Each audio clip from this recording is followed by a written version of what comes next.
Ethan woke to a world far different from any he had known. The air was crisp and filled with unfamiliar scents, metallic, floral, and something wild, untamed. He stepped outside the dwelling Zira had chosen for him.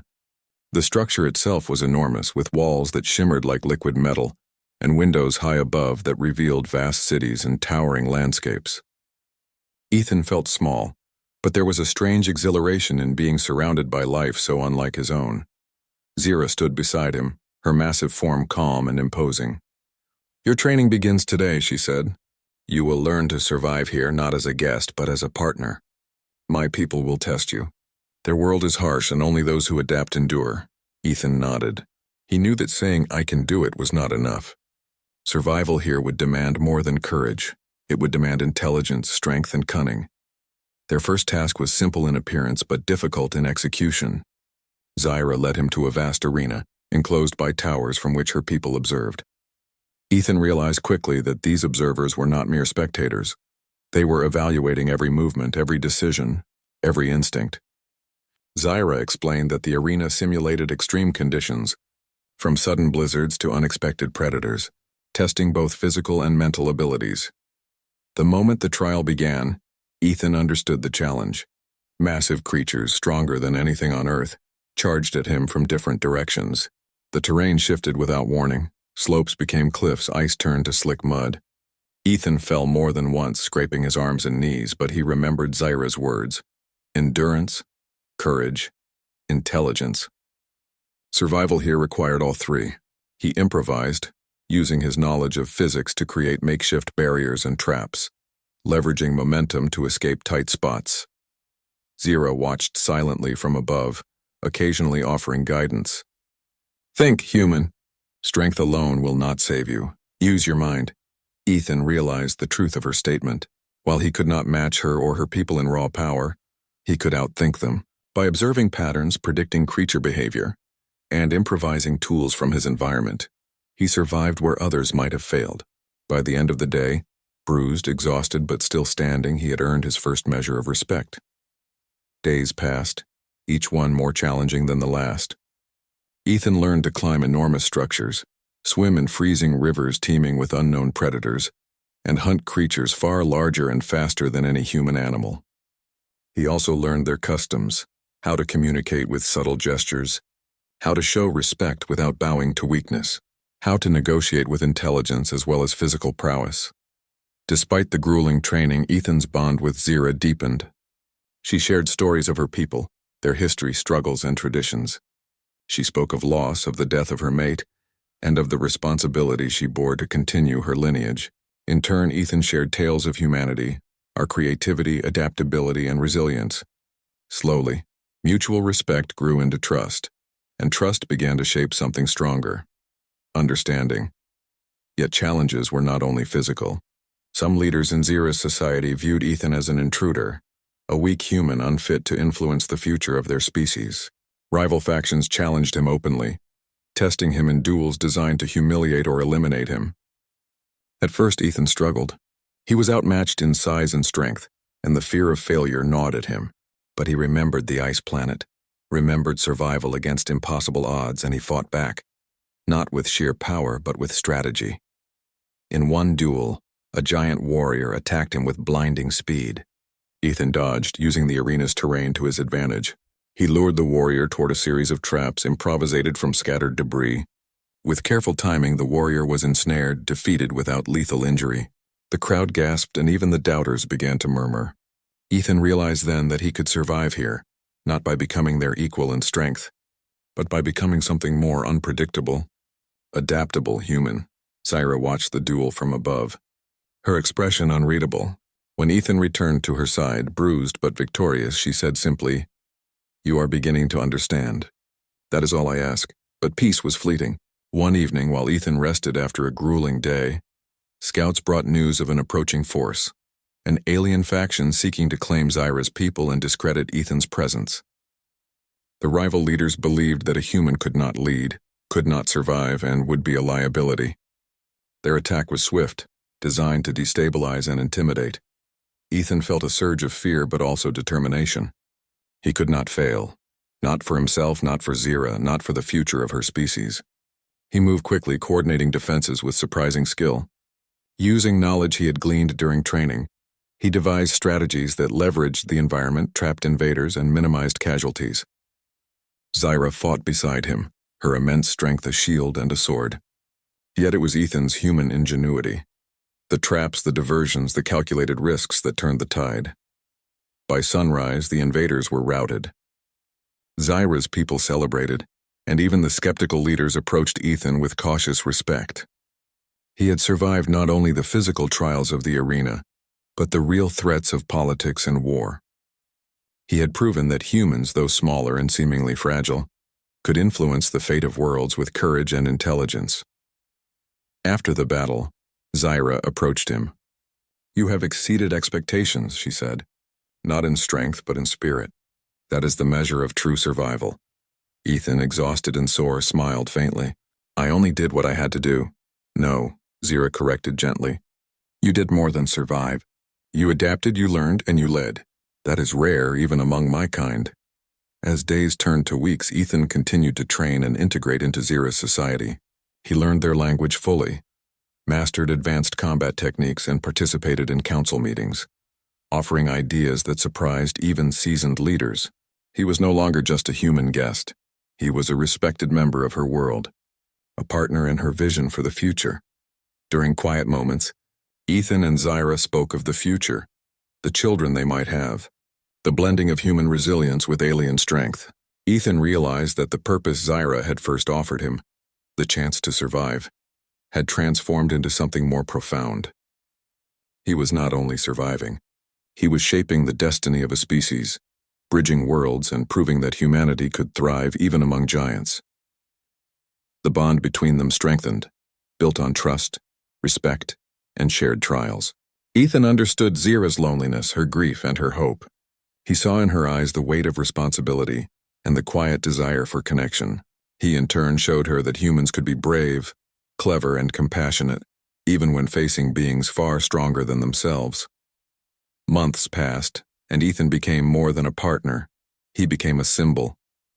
The union of human and alien represented the merging of worlds, the potential for cooperation, and the triumph of ingenuity over pure might. Zyra's people began to see that survival was not only about size or strength. It was about heart, mind, and courage. One evening, as they stood together overlooking the vast city below, Zyra spoke softly. "You have done more than I imagined, Ethan. My people will thrive because of your courage, your intelligence, and your humanity. You are worthy, not only as a husband, but as a partner in the truest sense." Ethan looked at her, feeling a sense of pride and humility.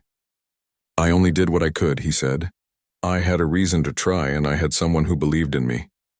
Zyra smiled, her massive form silhouetted against the twin moons rising over the horizon. "That is why you succeeded. Strength alone would not have been enough. You have heart, human, and heart can change the fate of worlds." The story closed not with an ending, but with a beginning. Ethan had arrived as a struggling human, unsure of his worth, facing impossible odds. Now he stood as a hero, a partner, and a living bridge between species. He knew challenges would continue: political intrigue, threats from rival factions, and the responsibilities of raising offspring capable of inheriting both human and alien strength. But for the first time in his life, Ethan felt ready. He had survived frozen wastelands, alien trials, and battles of both strength and wit. He had earned his place not just beside Zyra, but in the history of her people. Together, they would face the future, a testament to courage, ingenuity, and the triumph of humanity in a universe that often underestimated it.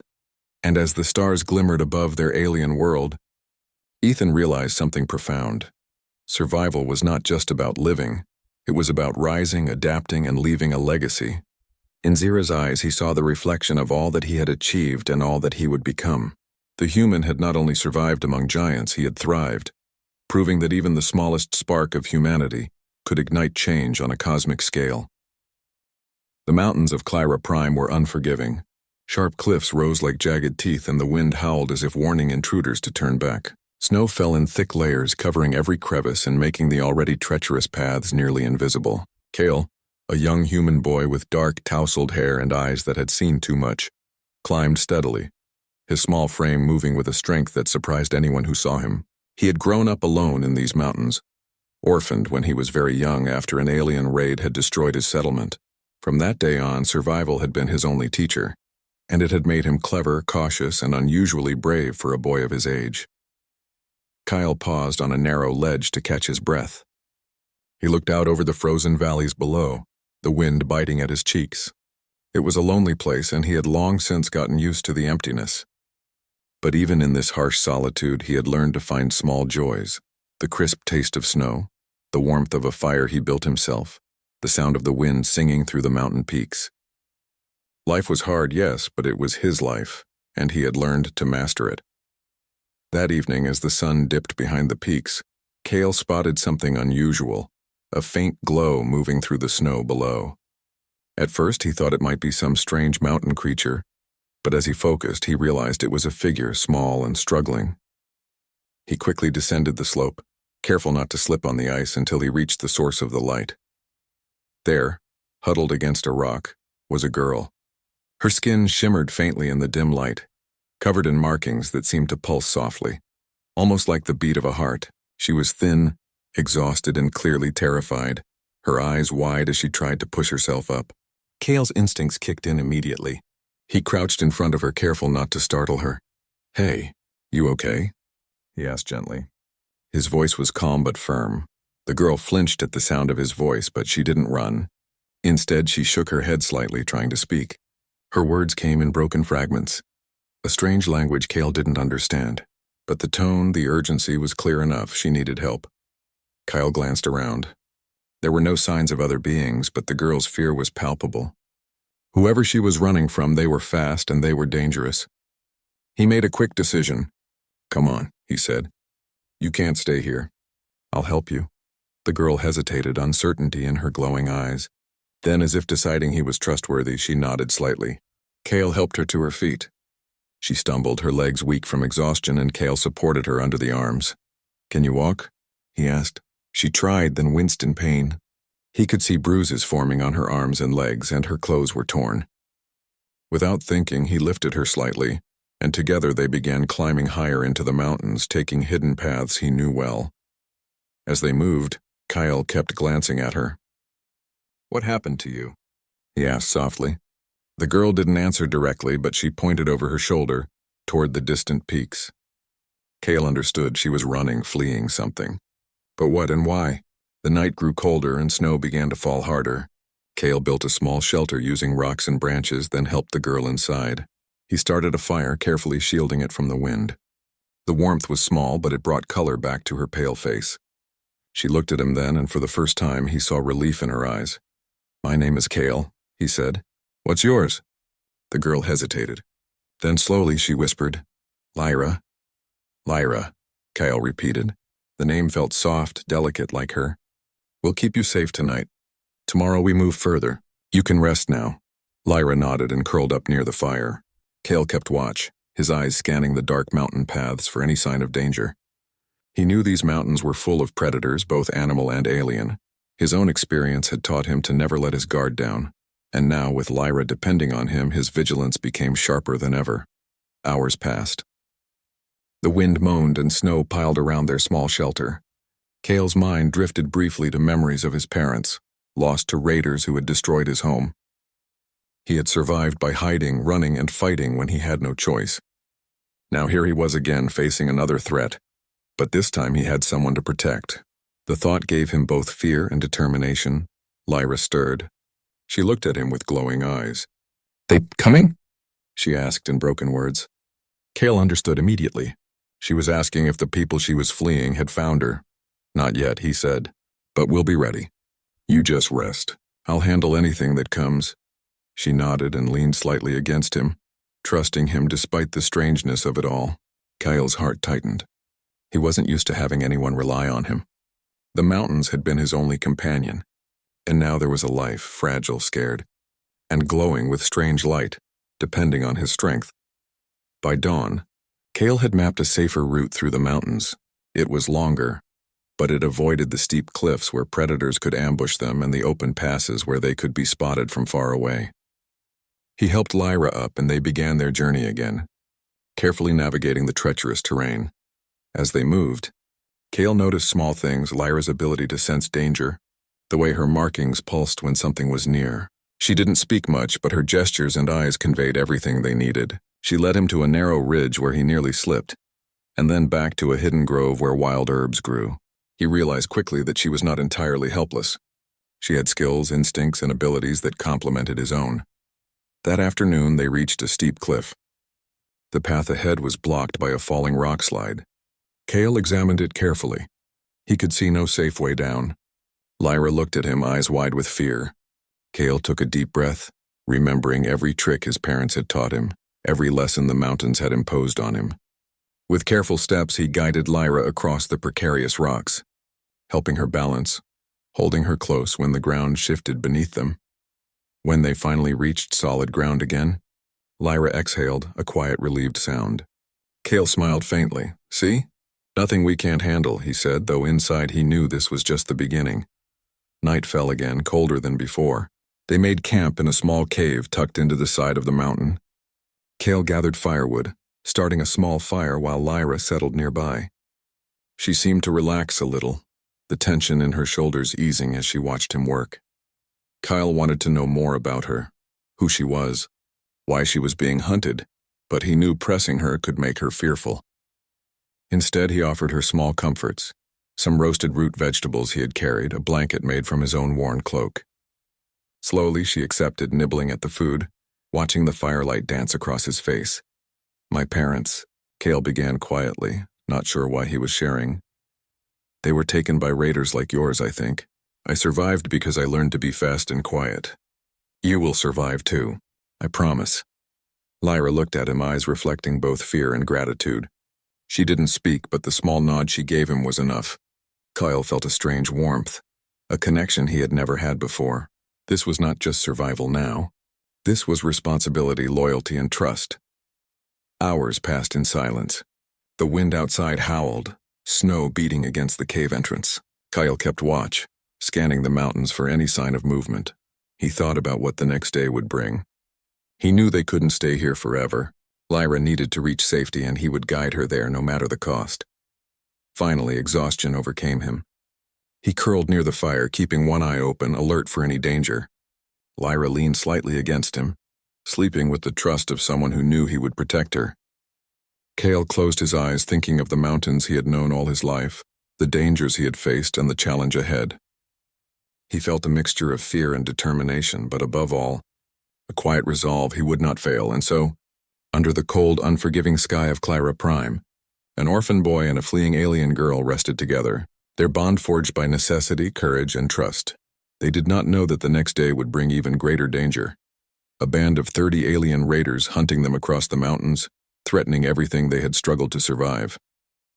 But for tonight, in the quiet warmth of the fire and the shelter of the cave, Kale and Lyra found a fragile moment of peace, a moment that would steel them for the trials to come.